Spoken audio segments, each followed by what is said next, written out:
Hello, friends. A beautiful Sunday morning after UFC 300. A truly historic event that actually lived up to the hype. It was the best card I've seen in my life.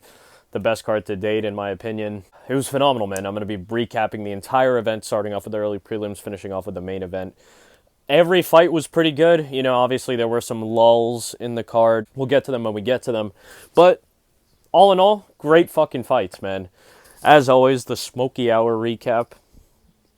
We are going to be chiefing, so if you got one, feel free to spark it up. I'm going to be sparking this in a second because unfortunately, my first pick, one of my big underdog picks of the night, Cody Garbrandt, unfortunately fell to Davison Figueiredo in an absolutely hard-fought scrap, man.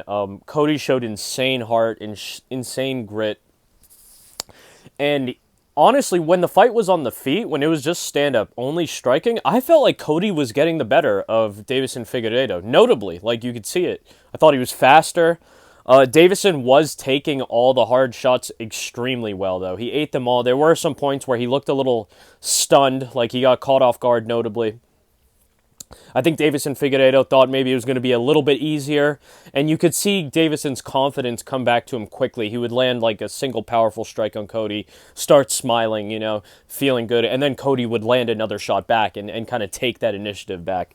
And Cody was doing well until the grappling started. Then Cody started having some problems. At first, he was able to keep Davison at bay. Davison eventually was able to take the fight to the ground. Cody survives one of the most hellacious arm triangle attempts I've seen. It was locked in so tight. Cody did have his arm up. He was answering the phone. You know, he was defending. And he was able to ride that one out. I was praying that Davison would maybe be a little bit gassed, a little fatigued, and really he wasn't at all. Davison's ground game in this fight really shone. It shone through everything else. Like, his ground game is what won him the fight.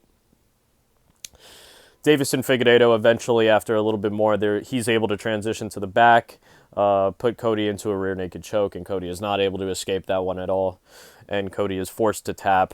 Great fight from both men. Hats off to Davison Figueiredo. This fight should not have been the prelim opener, but it was the prelim opener, and it was a fantastic way to start the card, in my opinion. That's a 10 out of 10 start, even though that fight shouldn't have been the prelim opener. 10 out of 10 prelim opener, in my opinion. It was very hype, very tense. You know, I was backing Cody heavy. I picked Cody. A lot of people were saying that the Cody Garbrandt pick was absolutely foolish. You were a fool. That fight was not like just, Cody didn't just get smoked, you know, he didn't just get starched. Whoa. That's my sweet meowing buff.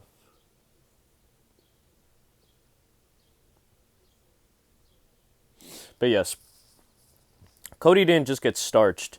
He got submitted, thankfully, too, which that means there's a little bit left in the tank. You know, a submission you can bounce back from calmly. Cody didn't take massive damage. He did get hit with some shots, but he took them as well. He took them well and ultimately fell. I think it was a second round submission for Davison Figueiredo. Maybe it was in the end of the first round. It was something like that.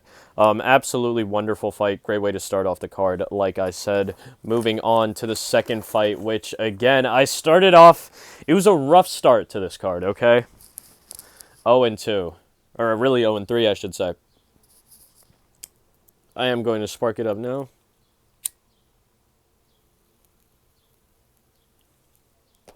Because after this fight, I was coping. This fight being Jim Miller versus Bobby Green. Jim A-Ted Miller versus Bobby King Green, man. It was a great fight. Or I should say more of a spectacular fight rather than like the greatest fight. Spectacular just in the spectacle sense. Because Bobby Green absolutely dog-walked Jim Miller. Jim Miller had moments. I had picked Jim Miller to win this fight. Honestly, and if you watched my picks and prediction video, the logic and foundation of the Jim Miller pick was a combination of, one, Jim Miller's recent momentum, despite it being against lower-level opponents, specifically Jesse Butler, and two, Bobby Green's last performance where he was basically sacrificed to the fucking God hand. Like, it was a brutal knockout. There's no way to really even sugarcoat that. And everyone knows, like, even though it wasn't the case, there's a possibility Bobby Green is never the same after that. So And not just like the cop out of, yeah, there's a chance that nobody's the same after a knockout, but like, you know what I'm talking about. The Bobby Green shit was bad. But Bobby Green absolutely showed out in. It wasn't an immaculate performance, but it was a masterclass. It was a masterclass. Bobby Green did get touched occasionally by Jim Miller. I was absolutely fucking screaming my head off because I think it was the third round where Jim Miller actually rocked Bobby Green a bit, not rocked him badly, but rocked him and then instantly goes into the clinch. Bobby Green recovers, reverses the clinch, and then fight continues. I thought Jim Miller, I was like, whoa, like what's going on, brother? You just freaked. Not a single takedown, or maybe one takedown shot when he was basically almost TKO'd. Face bloodied. Jim Miller just drops that one, in not a close fight. Bobby Green absolutely. He Bobby Greened him. He got Bobby Greened. Moving on to Jessica Andrade versus Marina Rodriguez. A very close fight that I think Marina Rodriguez could have won in. Like, the judges could have given that one to her. I was leaning Jessica Andrade. Like, I thought Jessica Andrade was going to win that fight. In terms of decision. While watching it, my pick was Marina Rodriguez. And Marina Rodriguez, when she was at range and striking, was absolutely picking apart Jessica Andrade. The first round, and this is kind of the most notable and, in my opinion, decisive thing of the entire fight, Marina Rodriguez throws a kick and slips. And that's just fighting. That's how it is. Luck plays a part in everything that you do. So she slips, ends up on the bottom for the rest of the round. That's tough, and it's a split decision. I'm really not even going to talk any much more about that. That's pretty much what happens, yeah. It is what it is. Moving on. To finally my first correct pick of the night, of the card, which was Jalen Turner versus Renato Moicano. An absolutely nail-biting fight because Jalen fucking Turner thought he won, Lil Bro thought he won 300K. That's what happened. Lil Bro thought he won 300K. It's tough. I understand. Like, Lil Bro deadass thought he won 300K. Hey, and for that we're smoking on Jalen Turner. Shit's crazy.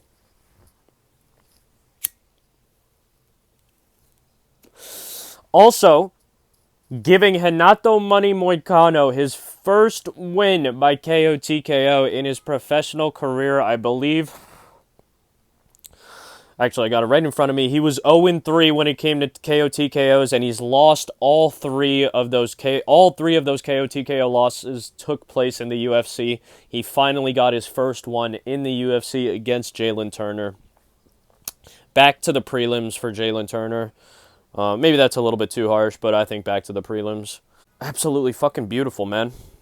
Now 11-1 when it comes to submissions. 7 of those submissions in the UFC for Renato Moicano. Renato Moicano, though, almost lost twice. Almost got finished again by KO TKO twice, actually. So off rip, round 1, first 30 seconds, I want to say, of the fight, maybe even first 15, Renato Moicano gets hit with a body kick, I think, and gets hurt.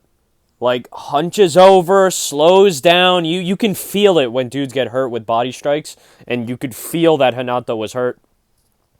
Jalen rushes in to try to finish. Renato's able to survive, get a little takedown, recover, start working Jalen Turner a bit. He's able to recover. He starts working Jalen Turner a bit, and ultimately is able to get a dominant position. He was working for the subs for a while, but then eventually he just gave it up and he was like, fuck it, I'm just going to finish this guy. I haven't flattened out. I haven't pinned out. I'm in side mount, basically. I'll just pound him out. The referees, this is also kind of a note about the entire card. The referees were letting all the fights go, which I like. Look on camera one more time, Young Buff. Yes, I think you're on camera there, Young Buff. Jalen Turner he accepts the loss. He accepts his head getting pounded in. He has no choice, actually. He really has to accept. He can only put his arms up to defend himself. He can't escape from the position. Renato Moicano pounds him out for a wonderful KO TKO comeback, massive comeback victory. Because he was dropped bad, but he got up immediately. You could tell he was hurt, though. He got up immediately. And some scary points, Renato was fucking standing and trading with Jalen Turner and even finding success, Not most of the time. On the feet, Jalen had Renato caught multiple times, more than Renato had him caught. It was just the grappling combined, different game. Renato puts him away, and Renato shows us he's nice. He's actually nice. He's legitimately fucking nice. Moicano wants money. He said, I can't afford to lose this fight. And Anthony Moicano wins by KO TKO, round 2, I believe. Moving on to Sadiq Youssef versus Diego Lopes. I missed this fight, as long as my friends and I missed this fight. Speaking of, I only posted a single, or actually at this point, I have posted 2 live reactions to this event. Usually I'll post all the fights with my live reactions unless it was absolutely cancerous or it was just a nothing fight. A boring-ass fight. I was just enjoying UFC 300 with my friends, with the company. I was hosting a lot of friends. It was a great time. Everyone, I feel like, had a great time. Fantastic night of fights, so I didn't post live reactions. That is what it is.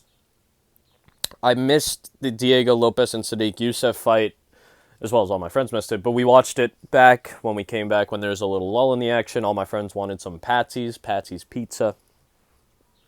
That's my local spot type shit. So had a little bit of Patsy's, went out to get some Patsy's, brought it back, but we did make it better. I'll go over the Diego Lopes shit. Diego Lopes, first round knockout of Sadiq Youssef. Sadiq Youssef's chin does not hold up. He has a very suspect weak chin. He gets cracked. To be fair, Diego Lopes, monstrous power, monstrous speed and power, and he's also a fucking ferocious fighter. He's trying to finish you brutally. I thought he was going to be a finish. I actually first said KO TKO, but I changed it to sub. I thought he was going to get a sub after hurting Sadiq Youssef. He was going to slide in like a rear naked choke or maybe a guillotine, something like that. Instead, he just brutally knocked him out with 2 uppercuts, basically. Threw an uppercut, hurt him, threw some more punches in, threw another uppercut, and that one laid him out. Didn't, put him unconscious, but finished him brutally. Absolutely wonderful win for Diego Lopes. Super quick. The dude, he's also he's still very young at 29. Not very, very young, but young at 29. Got a lot to see from Diego Lopes. Very exciting to see where his career goes. Moving on to Holly Holm versus Kayla Harrison. I had picked Kayla Harrison. I also picked Diego Lopes in the last one. Like I said before, Kayla Harrison did win this fight. I had her winning by first round KO TKO via ground and pound. Either way, Kayla Harrison gets it done in her UFC debut. She shows us that she's very strong. She got a little bit of those judo throws in there. Was able to land some powerful shots as well. Good job by Kayla Harrison. Very quick recap of that one. Like I said, a bit of the lull in action type shit. Moving on to Calvin Kattar versus Aljamain Sterling. And in my personal opinion, while it wasn't a bad fight, this one also, compared to the rest of the card, was a bit of a lull in the action. In my opinion, Calvin Kattar versus Aljamain Sterling might be disrespect, but I don't think it's disrespect, personally. I think this should have been the prelim opener. If not, Jessica Andrade versus Marina Rodriguez, obviously. Or Kayla Harrison versus Holly Holm. That's actually probably the biggest one that should have been the prelim opener. But either way, this one I think should have been a little bit lower because it was a lull in the action, in my opinion. Aljamain Sterling got it done by decision. I thought he would get it done by submission personally. Aljamain Sterling just basically handily beats Calvin Kattar, honestly. He would stand and trade with Calvin Kattar. He cracked Calvin Kattar a couple times. He would take him down, control him, almost hit him with the tombstone at the end, basically. Tried to finish the fight. I do appreciate it that Aljamain Sterling did try to finish the fight by KO TKO all the way at the end, tried to pound him out, but it just wasn't enough. Calvin Kattar was able to survive. You could tell Calvin Kattar was very disappointed with his personal performance immediately as soon as the fight ended. Good performance, though, for Aljamain Sterling. Moving up in weight looked very nice. It's a good way to start off the new chapter of your career, Aljamain. Very nice. Moving on to Jiří Procházka versus Alexander Rakic. I picked Jiří Procházka because at the time I picked him, he was an underdog. He was just a lesser, the odds had gotten a lot closer by the time of the fight, but I think he's still closed as the underdog. And it was looking very scary. Alexander Rakic was touching up Jiří, hurting him. It was fucking terrifying, hitting him with leg kicks. Although I wasn't as worried about the leg kicks. Everyone was talking about the leg kicks. I wasn't as worried about the leg kicks. Jiří was kind of reacting to the leg kicks in a bad way, showing the damage in a sense. But was able to rally and overwhelm Alexander Rakic just with pressure. Started touching the chin, landing on him, hurt him bad. Alexander Rakic was forced to flee. There was a chase scene. Jiří catches up to him, beats him up a little bit more, then throws his bitch ass to the ground, hits him with back shots. Shit was fire. Absolutely wonderful finish from Jiří Procházka. Well deserved of that 300K. I was saying give that man 300K. Alexander Rakic, he put on a good fight. Great fight, actually. Great fight. Not even a good fight. Great fight. Just got caught and finished by Yuri. You know, I thought Yuri was honestly just too dangerous of a finisher. He's too lethal of a fighter, really. He's way. He's a prolific finisher. He's an absolutely fucking prolific finisher. Yuri Prochazka showing that he still has some life, you know. He's not just going to go out getting KO'd by Alex Pereira type shit. Good job. Moving on to Bo Nickel versus Cody Brundage. Also another contender for what could have been the prelim opener. In what I actually thought wasn't a boring fight. It wasn't like a bad fight. It was a good fight in the sense that we saw Bo Nickel get tested just a teensy bit. I did watch fucking MMA Guru's recap video already saying that it was domination for Bo Nickel. I don't know if it was like straight domination. Like Bo Nickel did struggle at moments, like for real. Like, and Guru said some shit like, "Oh, but if we're criticizing a guy based off of," I'm not going to do the accent, based off of him getting a takedown stuffed or getting jabbed, like, he's doing something right. But, like, we're not criticizing him for getting his takedown stuffed a couple times. Cody Brundage, on his own merit, was landing shots and starting engagements and winning those engagements. Like, rounds? No. But moments? Yes, type shit. He showed that Bo Nickel's not invincible. You know, Bo Nickel's not just going to fucking walk through everyone. That's what he showed, for real. Like, Bo Nickel ultimately got it done by submission. Good job for Bo Nickel. Cody Brundage, it's fucked up. 4-4 in the UFC, moving down to 4-5 in the UFC after that performance. I want to see Cody Brundage one more time. Personally, I want to see him one more time. One more time. Maybe give him a guy on their debut. You know, test it. Fight for your spot one more time. That's what I'd like to see. That's what I'd like to see. Good fight, though, moving on to what was another great fight. They were all great fights, you know, literally. Charles Oliveira versus Arman Tsarukyan. Unfortunately, we're smoking on Charles Oliveira. Now, I initially picked Arman Tsarukyan to win this fight by KO TKO in round 2, but I had switched back to fucking Charles. Not switched back, but I had switched to Charles Oliveira to win this one. I didn't know how he was going to win. I was feeling a finish, but it was tough. Charles Oliveira came close multiple times to finishing Arman Tsarukyan. He was able to ride it out, though. And Arman showed in moments, just moments of opportunity, when you're in top and you have the chance to do massive damage, just go for it and do the damage. That's what Arman ultimately did and was able to win that fight. When the fight was over, I thought Charles Oliveira had a decent chance of winning a decision, but I personally thought Arman Tsarukyan had indeed won that fight. The judges thought the same way. Now I think we will see Arman lose to Islam type shit. That's probably what's going to happen next. Moving on. Justin Gaethje versus Max Holloway in what is probably one of the best, what will go down as one of the best fights of all time. I think it will go down as one of the best fights of all time. I think there's a bit of a more nuanced view or a bit of a deeper take. You got to dig a little deeper into this one. It's all because of the ending is why this fight will be remembered for what it is, because the ending was one of the best endings to any fight of any combat sport ending, any combat sport event ending. That was like the most premier highlight finish that you could hope for. A finish at the last second of the last round of the fight. Face plant knockout. I picked Justin Gaethje to win this fight.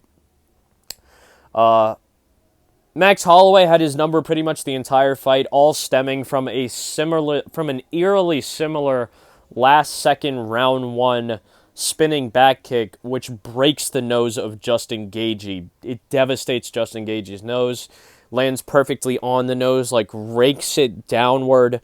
I personally thought, I was like, oh, that hit like the chest or like the shoulder maybe. Like, I didn't think it landed, but it landed fucking like a D20. It was a natural 20. Literally rakes the nose down, shatters it probably. I don't know for a fact if Justin Gaethje's nose was broken. That's just what everyone thought, and I thought too, I'm assuming.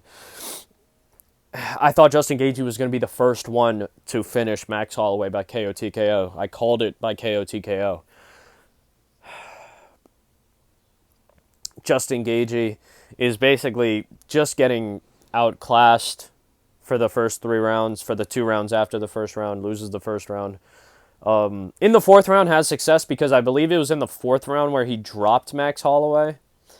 And it was a legitimate knockdown, dropped him, hurt him a couple other times, just couldn't put anything together long-term, like any longer combinations, any real finishing sequences.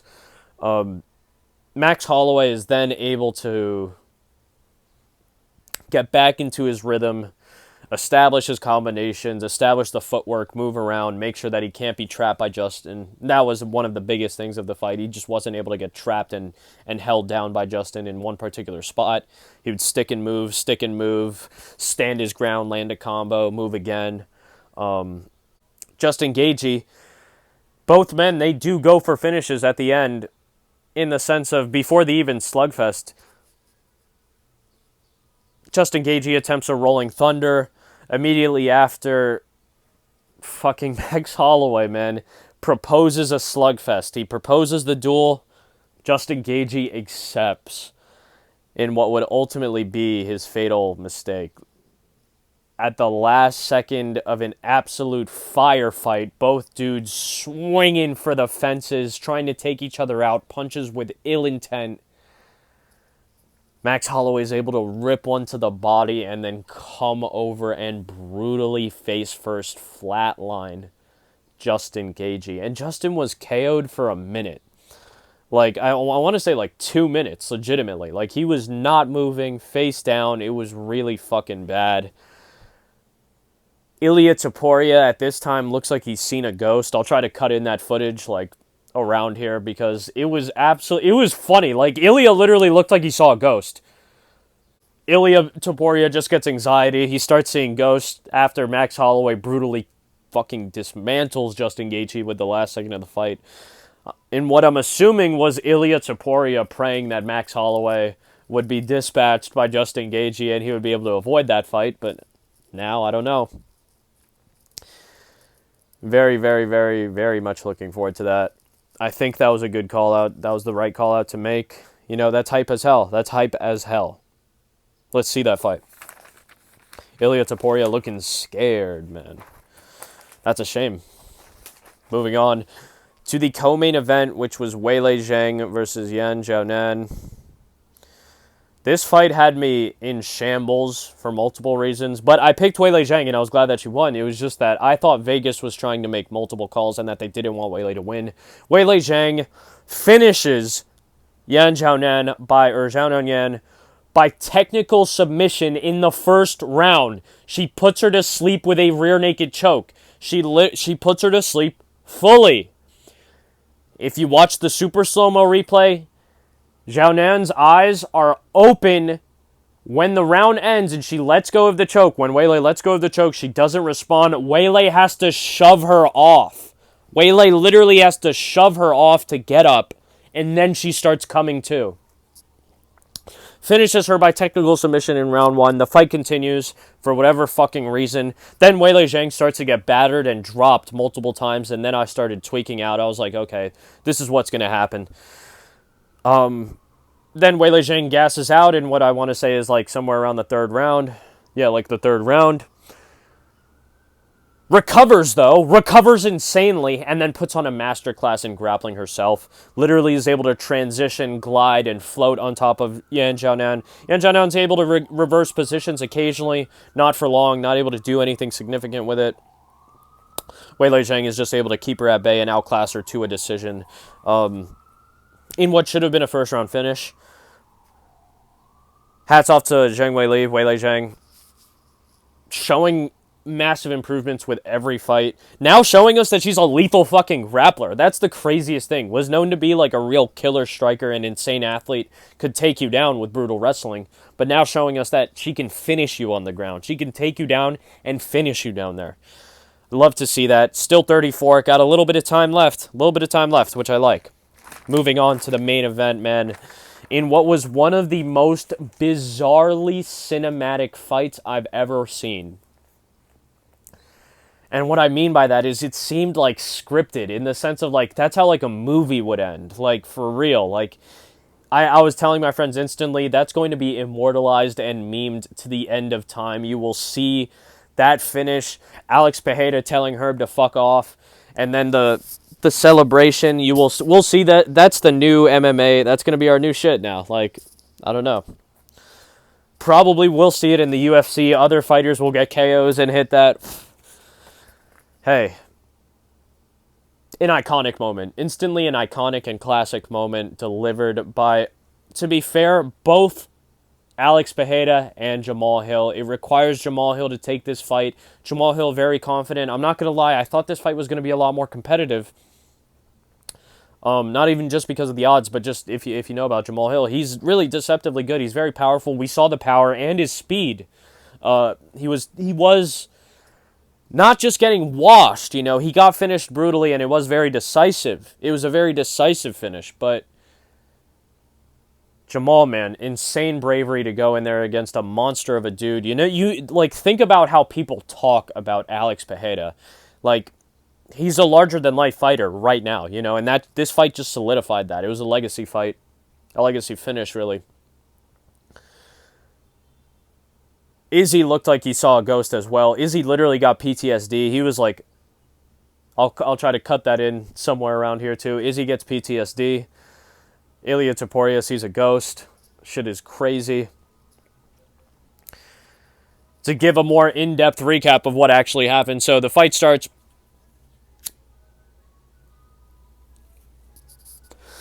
And Jamal Hill, very respectful of Alex Pereira, respecting the power, very cautious, very aware of the power. Alex Pereira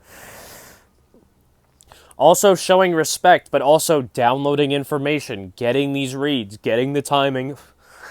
And once he had all the information he needed, similar to the Sean Strickland finish, he had the timing, gets hit with a low blow. Jamal Hill, I believe he touches him with a straight to the body, and then he throws maybe a hook, misses a hook or something after that, and then he throws a kick to the body, which hits the cup of Alex Pereira. You could hear it. Herb Dean walks over to step in, see if Alex is all right. Alex just looks at him super quick, puts his hand out to him, tells him to chill, fuck off, Herb. Fuck off, Herb. 10 seconds or less after that, one punch. Whoo! Hey, do you hear that? Do you hear that? Oh my God! One punch starches fucking Jamal Hill. Jamal Hill's able to recover just a teensy bit, just recover consciousness, only just. Alex Pereira follows up, puts him back out. Jamal Hill wakes back up extremely shortly after, has no idea what just happened, cannot believe that he lost. Sad loss, unfortunately, and it was a good fight. It was very hyped. And it had a photo finish, you could say, similar to the Justin Gaethje Max Holloway. It was special in its own right. It was just wow. It just solidifies that legend, not only the legacy, but really that legend of Alex Pereira. That is that's what I mean by bizarrely cinematic. Really just for the lore, for everything, the visual, the timing of it all. It was just what? It was perfect. The stars aligned for that. UFC 300, man. Dana White said it himself. He sells holy shit moments for a living. Absolutely right, man. It's the best fucking sport in the world. What more can you ask for? Best sport in the fucking world. Phenomenal card. Alex Pereira obviously hits an iconic now. Not the face, obviously. I'll try to do a better face. Absolutely wonderful. I mean, you're speechless almost. It was just holy shit. I had Alex Pereira winning by KO TKO. I said it would come in round 2. It came in round 1. Absolutely wonderful. Started off rough with the picks, like I said. I started off 0-3 with the picks. Ended off 8-5. Not too bad. Man. What a night of fights. And I was telling my mom doesn't watch fights at all, but she knows that I love the fights, and she'll ask me how the fights went. And I was just saying, there's just such an ephemeral beauty to the fights. A very short-lived, fleeting beauty to just fights, the fight nights. The UFC specifically, UFC 300, what an event. Fucking 8 hours long. Ended around 1:30, like close to 2. I'm in New York, so like if you're wondering about time, like, and then it's over. It's just over, it's over. On to the next one, and the sport keeps going. It's just beautiful, man. Best sport in the fucking world. I love it. Wonderful performances from every single fighter on the card, no matter how much of a lull in the action or how much shit was talked about them. Everyone showed out. Everyone tried. Everyone really did try. Absolutely wonderful. Absolutely wonderful. You can expect UFC Fight Night. Mateos Nicolau, I believe, is fighting. I forget who he's fighting. I think it's Nicolau fighting on the next event that is next week. I will try to put that one out by Tuesday. I'm going on my spring break soon, so then pics and other videos will be uploaded with a more relative frequency than now. As I always say, that's just like that could be a meme, basically. God, man. It almost doesn't feel like it happened. And that's always, I feel like, the telltale sign of great UFC events, great movies, great works of art, like in terms of media. It almost feels like it didn't happen and you didn't want it to end. It's so nice, man. It's so nice. I hope you guys all enjoyed those fights as much as I enjoyed them. I hope you enjoyed them with friends and loved ones. You guys all had a great time. I was betting on these fights. Didn't win money, but had a great fucking time. Didn't lose money, though, so didn't lose all my money, I should say. Almost broke even with some little recovery bets, chasing losses, but you know how that goes. Hey, hope you chiefed one along with me, man. I think that's it. I'll let you enjoy your Sunday.